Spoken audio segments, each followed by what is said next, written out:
खबर का रुख कर लेते हैं। मध्य प्रदेश में बिजली विभाग द्वारा छोटे ठेकेदारों के साथ मनमानी करने और उनको परेशान करने के चलते भोपाल में पूरे प्रदेश में आए हुए ठेकेदारों ने बिजली विभाग के खिलाफ मोर्चा खोल दिया है। ठेकेदारों का आरोप है कि छोटे ठेकेदारों को दरकिनार कर बड़ी कंपनियों को ज्यादा दामों पर ठेके दिए जा रहे हैं। इसको लेकर बिजली विभाग के अधिकारियों के सामने ठेकेदारों ने अपनी मांगों को लेकर नारेबाजी की गई।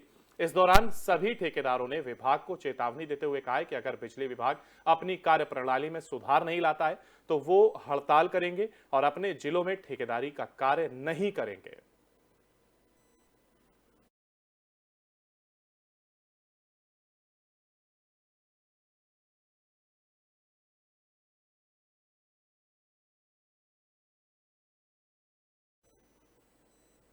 और इंदौर के महू में आदिवासी युवती से बलात्कार के बाद उसकी हत्या हो गई थी, जिसके विरोध में प्रदर्शन के दौरान पुलिस और आदिवासियों के साथ हुए टकराव में पुलिस की गोली लगने से भेरूलाल नामक आदिवासी युवक की मौत हो गई थी, जिसको लेकर रायसेन के सागर चौराहे पर कांग्रेस युवा मोर्चा ने मुख्यमंत्री शिवराज सिंह चौहान का पुतला दहन करने की कोशिश की, जिसको लेकर पुलिस अलर्ट पर थी और फायर ब्रिगेड को भी अलर्ट मोड पर रखा गया। तो वहीं कांग्रेस प्रदर्शन स्थल की बजाय मार्केट से पुतला जलाकर सागर चौराहे की तरफ भागे, तो पुलिस और प्रशासन ने पुतले को प्रदर्शनकारियों से छीनने की कोशिश की। पुतले और आंदोलनकारियों पर पुलिस ने फायर ब्रिगेड की मदद से पानी की बौछार की, जिससे पुतला पूरी तरह से नहीं जल पाया। प्रदर्शनकारियों के साथ पुलिस की झड़प भी हुई। कांग्रेसियों ने मांग की कि आरोपियों को फांसी की सजा दी जाए। घटना घटित हुई है मध्य प्रदेश के महू के अंदर। एक आदिवासी महिला के साथ पहले तो बलात्कार होता है, बलात्कार होने के बाद उसकी हत्या हो जाती है।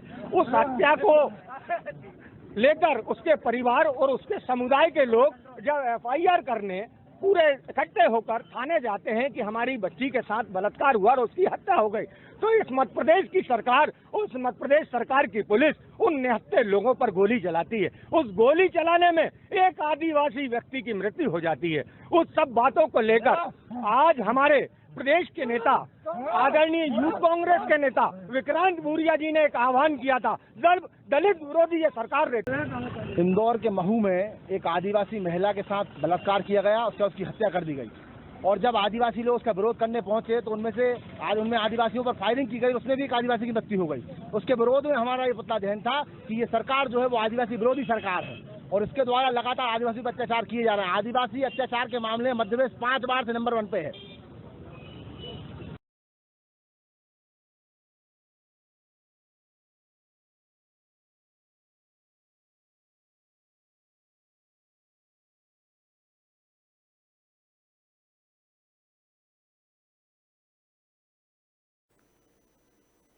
और चैत्र माह में पलास के पेड़ों में लिखने वाले फूल टेशु का बड़ा महत्व है। टेशु का फूल मां दुर्गा का सबसे प्रिय फूल है। पलास के पेड़ में लगने वाला टेशु का फूल शास्त्रों में 3 रंग लाल, सफेद और पीले रंग के होने का उल्लेख है, मगर सफेद और पीला फूल किसी अजूबे से कम नहीं है। राम की तपोभूमि चित्रकूट में एक ऐसा पलाश का पेड़ है जिसमें पीला टिश्यू निकलता है। ये फूल लोगों के कौतूहल का विषय बना हुआ है। लोग इसके फूल को औषधि रूप के साथ साथ आध्यात्मिक और तांत्रिक महत्व में भी इस्तेमाल करते हैं।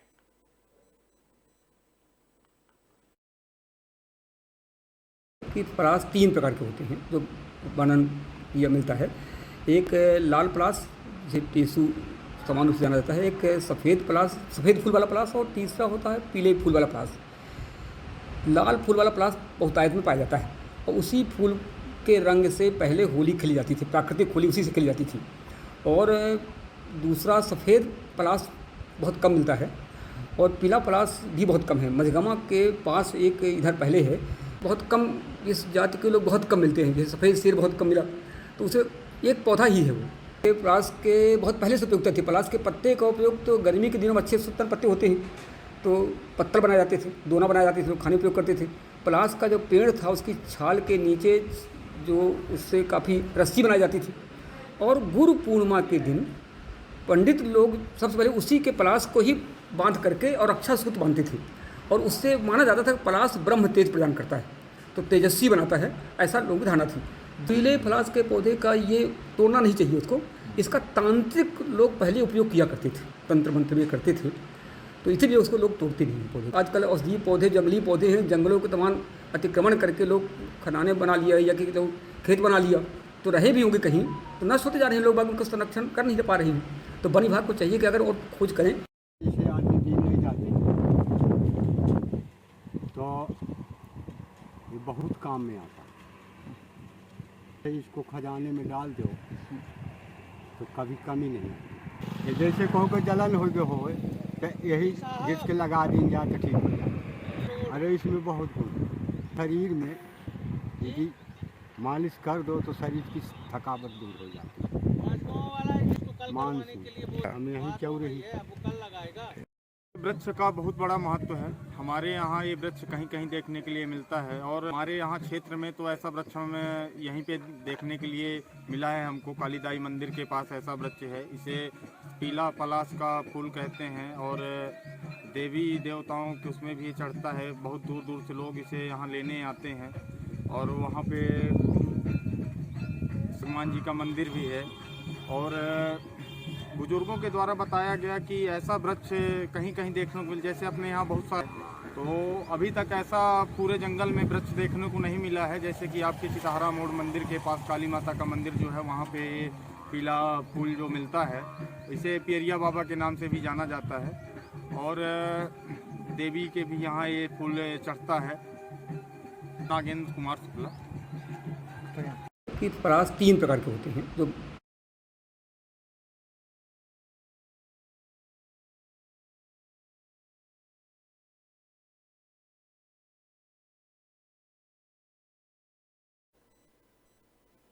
और भोपाल में आईपीएस अधिकारियों के तबादले किए गए हैं। आपको बता दें कि 12 सीनियर आईपीएस अधिकारियों के ट्रांसफर किए गए हैं। बता दें कि हरिनारायण चारी मिश्र को भोपाल कमिश्नर की कमान मिली है, तो वहीं इरशाद वाली को नर्मदापुरम जोन का आईजी बनाया गया। इसी के साथ से 12 ये ट्रांसफर किए गए हैं।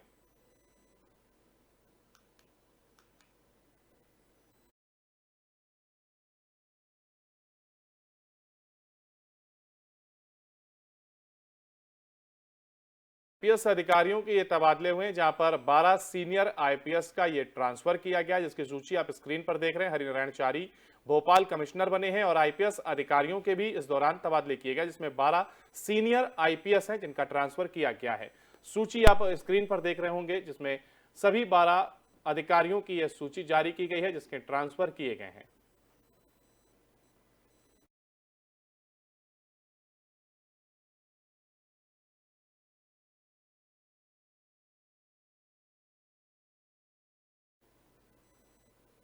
और अगले 20 मार्च तक हल्की से मध्यम बारिश होने की संभावना जताई जा रही है। मार्च महीने में लगाए जाने वाले मौसमी सब्जियों के साथ साथ तरबूज भी ओलावृष्टि की वजह से खराब हो गए।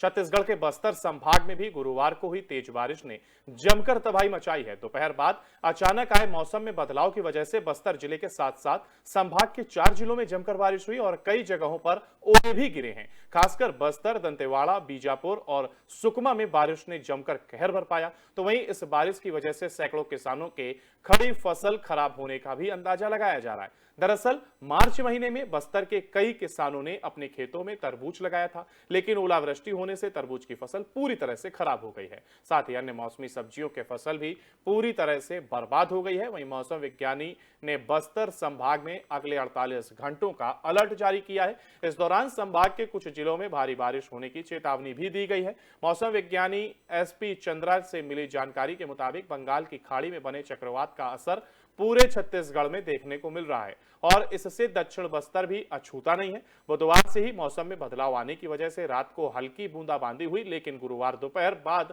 अचानक मौसम में आए बदलाव की वजह से बस्तर संभाग के कई जिलों में ओलावृष्टि हुई।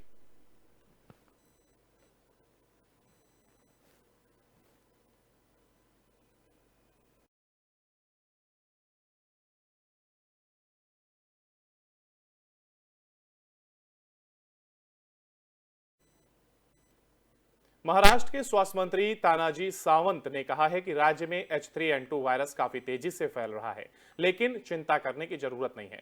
स्वास्थ्य मंत्री तानाजी सावंत ने लोगों से गुजारिश की है कि भीड़ वाले इलाके में बिना मतलब के न जाएं, मास्क लगाएं और दूरियां बना के रखें।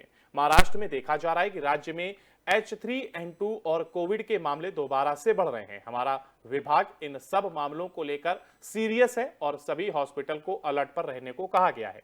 कल स्वास्थ्य विभाग की बैठक हुई है। ये बैठक महाराष्ट्र के मुख्यमंत्री और उप मुख्यमंत्री की उपस्थिति में हुई है। इस बीमारी की कोई दवा नहीं है। निजी और सरकारी हॉस्पिटल को अलर्ट रहने के आदेश दिए गए हैं। इस समय मौसम में भी काफी बदलाव हो रहा है, जो चिंता का विषय है। इसका स्वास्थ्य पर प्रभाव पड़ रहा है। इसके लिए लोगों से अपील की गई है कि भीड़ कम करें, मास्क का प्रयोग करें, हाथ धोएं और दूरी बनाए रखें।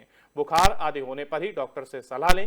महाराष्ट्र के मुख्यमंत्री एकनाथ शिंदे ने गुरुवार को राज्य में H3N2 इन्फ्लुएंजा वायरस के प्रसार पर चर्चा करने के लिए एक समीक्षा बैठक की अध्यक्षता की थी। शिंदे ने इस बात पर जोर दिया कि वायरल संक्रमण से प्रभावित रोगियों का तुरंत इलाज किया जाना चाहिए, इसलिए अस्पतालों में एंटीवायरल दवाओं का पर्याप्त स्टॉक होना चाहिए। सीएम ने कहा कि पेंशन योजना को लेकर कर्मचारियों की चल रही हड़ताल के कारण इलाज में कोई दिक्कत न हो।